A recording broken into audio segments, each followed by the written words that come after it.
आदाब नाजरीन, my digital assistant Mohammad और आप देख रहे हैं तेलंगाना टुडे न्यूज़। AIMIM के सदर बैरिस्टर असदुद्दीन ओवैसी ने मीडिया से बात करते हुए उत्तर प्रदेश के वजीर आला के जराइम को उजागर किया, जहां मुलजिम या तो मुसलमान है या एक यादव, और मध्य प्रदेश की हुकूमत ने बुद्धेश कुमार वैद को विदिशा के कलेक्टर के तौर पर तब्दील कर दिया है। मजहबी तनाज़ुर के तनाजुर में एक कदीम यादगार की शिनाख्त की गई। जानना चाहेंगे यूपी में जो मुस्लिम और यादव अफसर फ्री पोस्टिंग से हटेंगे, विधानसभा के 10 जो अभी इस वक्त जिले हैं वहां से शुरू करने की बात की जा रही है, मुरादाबाद को एक। देखिए, ये जो स्टेटमेंट है उत्तर प्रदेश के मुख्यमंत्री का, ये इस बात को बताता है कि वो free and fair by election नहीं चाहते उत्तर प्रदेश में, इसलिए कि चुनाव कराना यह संविधान की आर्टिकल 324 के तहत इलेक्शन कमीशन ऑफ इंडिया की जिम्मेदारी है।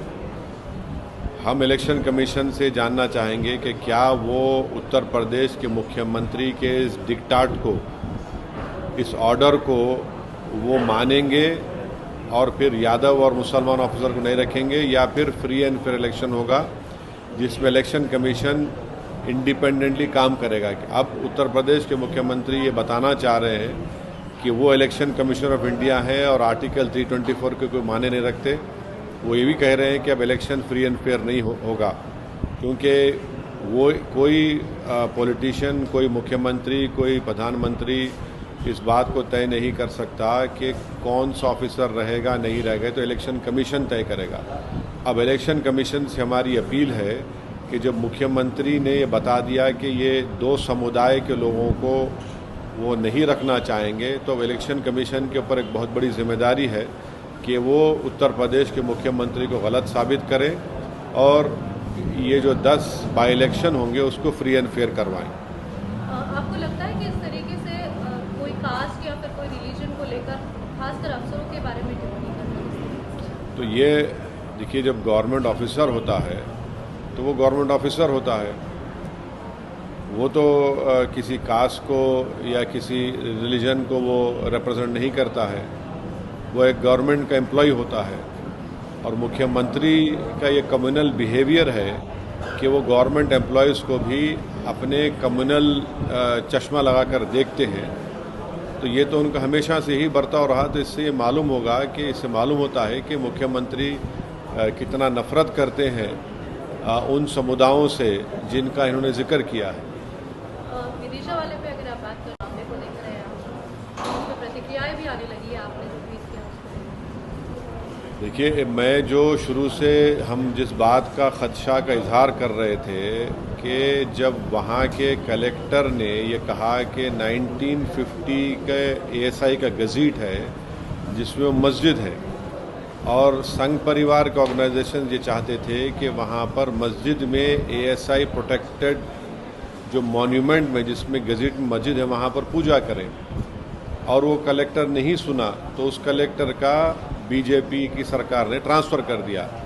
इसको आप जक्सटापोज कर देखिए कि प्रेजेंट वक्फ बिल में कलेक्टर को ये पावर दिया गया है कि वो डिसाइड करेगा कि एक कोई प्लेस ऑफ वर्शिप या प्रॉपर्टी वक्फ है या नहीं। अब जबकि कलेक्टर को आप शिफ्ट कर दे रहे हैं क्योंकि उन्होंने संघ परिवार के ऑर्गेनाइजेशंस की बात को नहीं माना, तो हमारा जो एप्रीहेंशन और खदशा है कि अगर ये बिल लॉ बनेगा तो हर कलेक्टर हर मस्जिद को बोलेगा ये मस्जिद नहीं है और गवर्नमेंट प्रॉपर्टी डिक्लेयर करके उस मस्जिद को डिमोलिश भी कर सकते, या उस मस्जिद पे नमाज बंद कर सकते, उस दरगाह में जो उसके जो उसूल हैं उसको ख़त्म कर सकते, क़ब्रस्तानों को घोषित कर देंगे ये गवर्नमेंट प्रॉपर्टी है। तो कलेक्टर को जो पावर्स वक्फ बिल में दिया गया है जो बिल्कुल गलत है, उसकी एक बेहतरीन मिसाल कल विदिशा में हम देखे कैसे उस कलेक्टर ने नहीं माना तो गवर्नमेंट ने उसको शिफ्ट ही कर दिया। अब आगे किस तरीके से अपने पॉइंट्स रखने वाले हैं इस पूरे? देख, अब तो खैर अब तो स्पीकर साहब ने हमको मेंबर बनाया, मैं उनका शुक्रिया अदा करता हूँ।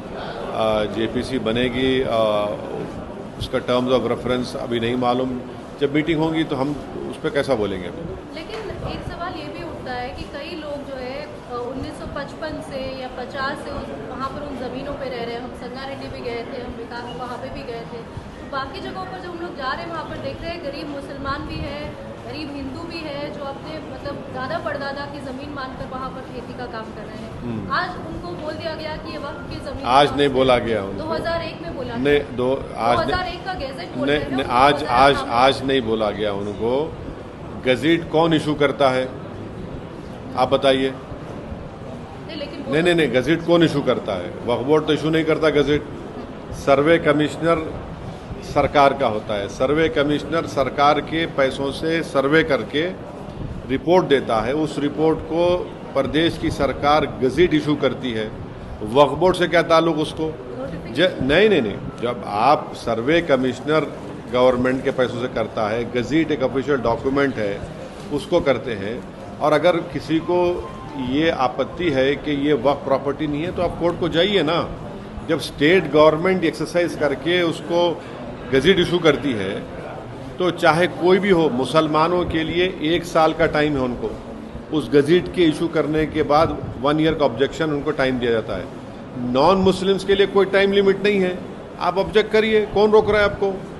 मगर आप ये बोलेंगे कि भाई सरकार उसका कर रही है, हम नहीं मानेंगे, बोल तो फिर किसका मानेंगे फिर आप? Thanks for watching Telangana Today News. For more updates, subscribe our channel, like, comment, and don't forget to share.